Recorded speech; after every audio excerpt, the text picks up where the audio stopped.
Егер сізде есте сақтау қабілетіңіз нашарлайтын болса, оның ең жиі кездесетін 3 себебі бар.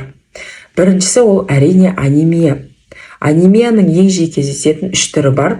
Яғни сізде темір тапшылығы болса, B12 витамині тапшы болса, фолий қышқылы тапшы болса, сіздің миыңызда кислородный голодание болады, және де сіздің есте сақтау қабілетіңіз содан нашарлайды.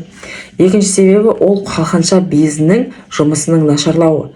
Яғни қалқанша безі бізде барлық внимание, память, интеллектке жауап беретін орган. Сізде қалқанша безде проблема болса, сіздің есте сақтау қабілетіңіз нашарлауы мүмкін.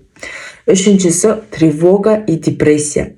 Сізде әртүрлі тревожный ойлар миыңызда тола болатын болса, сізде новый информацияға орын қалмай қалады, сондықтан памятіңіз нашарлайды. Өзіңізде тревога мен депрессия бар ма жоқ па анықтау үшін мен сізге төменге описанияға ссылка тастап кетем. Сол шкаланы толтырып, сіз өзіңізде тревога мен депрессия бар жоғын анықтай аласыз.